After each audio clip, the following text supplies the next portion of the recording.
When it comes to President Trump's trade war, few Americans have been hit as hard as farmers. The tariffs and China's retaliation have really been a gut punch, especially for soybean farmers. Now, soybeans are America's largest agricultural export, worth more than $24 billion last year. About half of that went to China. This year, that number is effectively zero after Beijing imposed 20% tariffs on U.S. soybeans in retaliation for tariffs on Chinese goods. And as you can imagine, that means farmers are really hurting right now. President Trump is said to be considering a bailout of at least $10 billion for farmers. The concern, though, that may be too little too late for some. According to court data, farm bankruptcies actually rose in the first half of the year to the highest level since 2021. Scott Brown is a soybean farmer in Arkansas and is joining us now. Scott, it's good to have you with us. So just first of all, where are you in this moment? How is your farm doing? I hope to break even, but I mean, we don't know. We're not cutting soybeans yet, and I don't know what the yield is. We're just finishing up corn. I'm a pretty low debt load farmer. I farm 800 acres. My equipment's all paid for. I do it all by myself. I'm a first generation farmer, so I don't have as big of problems as a lot of the guys do, but I mean, I have friends that farm thousands of acres, 5,000, 10,000, 11,000 acres. They've got worlds of problems. I mean, I don't know that there's any way to yield yourself out of it. So what does that mean for some of your friends? Does that mean they could ultimately lose everything? Yes, ma'am. I mean, I don't think that the average American understands when you go down to the bank and get a crop loan, you've put all your equipment up, all your equity in your ground. You've put your home up, your pickup truck, everything up. And if they can't pay out, and if they've rolled over any debt from last year, they're going to call the auctioneer and they're going to line everything up and they're going to sell it. So if there were a bailout, right, which the president is apparently considering, what would that mean? Well, the stopgap needs to come because they've kind of painted the farmer in a corner. I mean, I want trade, not aid. I need a market. I need a place to sell this stuff. I can work hard enough and make a product. If you give me some place to sell it, I'll take care of myself.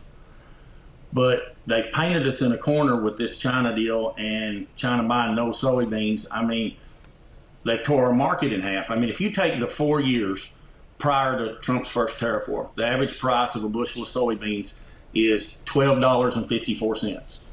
The average price for the 4 years during Trump's first tariff war is $9.39. That's $163 an acre swing to the minus.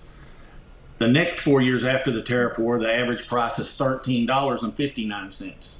That's a $218 upswing. Now we're back to $10.21. I think the board is today. My local elevator's $9.79. So I'm at $172 an acre loss. I mean, the farmer can't continue to produce a crop below the cost of production, and that's where we're at. And we don't have anywhere to sell it. We're in a tariff war with China. We're in a tariff war with everybody else. I mean, where do they want me to market this stuff? The question, too, becomes, I mean, not only are you dealing with the whiplash, right, especially with the numbers you point out and what you're dealing with and the uncertainty about what's going to happen with your crop this year, there's also the planning for next year. Have you even been able to think about what that could mean for you next year if, in fact, this continues? Well, it depends on if you pay out or not. I mean, farming's done in a Russian roulette fashion, to say a better set of words. If you pay out, then you get to go again. If you've got enough equity and you don't pay out, you can roll over debt. There's lots of guys farming that have between $400,000 and $700,000 worth of rollover debt. You know, and then you compound the problem with the tariffs. Look at this. When we had USAID, we provided 40% of the humanitarian food for the world. That's all grain and food bought from farmers, from vegetable farmers in the United States to row crop farmers and grain and everything. So we abandoned that deal, and China accelerates theirs. So now I've got a tariff war that's killing my market. I don't have any money the grain we're sending to other countries for USAID. I mean, I've got a compound problem. I don't know how you plan for next year because we don't know where we're at. You know, we're in limbo. We don't know what's coming. We don't know what kind of stopgap we're going to get. We don't know what kind of farm bill we're going to have. I mean, you've got the entire farming world in uncertainty right now. We need certainty. Farmers like certainty. Everything to work steady. Yeah, you have enough uncertainty when it comes to the weather and everything else. The last thing you need is to add to that. You mentioned you need trade, not aid. So many farmers who I have spoken with or their trade groups over the last several months have said the exact same thing to me. They don't want to be in this position of needing any sort of a bailout. They just want to be able to do business. Do you believe that soybean farmers can actually survive if there isn't an export market for the U.S.? No, ma'am. We can't. With the crush we have, crushing the soybeans and making the oil, we produce too much. We produce 40% more than we can consume because agriculture's got us in this model where we have to overproduce to pay out. So it's all about yield now.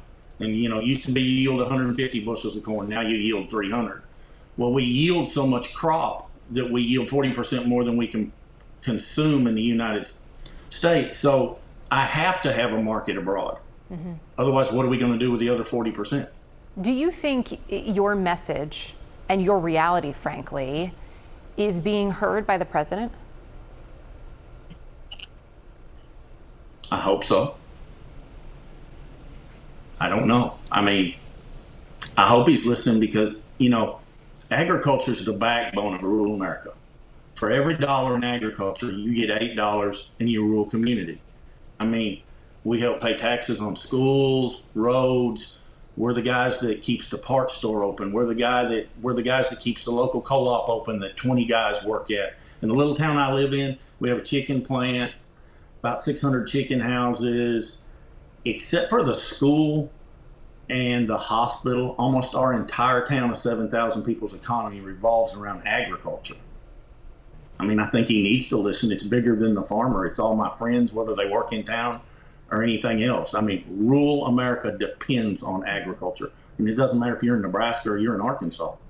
Yeah, clearly. Scott, we appreciate you taking the time to join us, and please keep us posted. Thank you.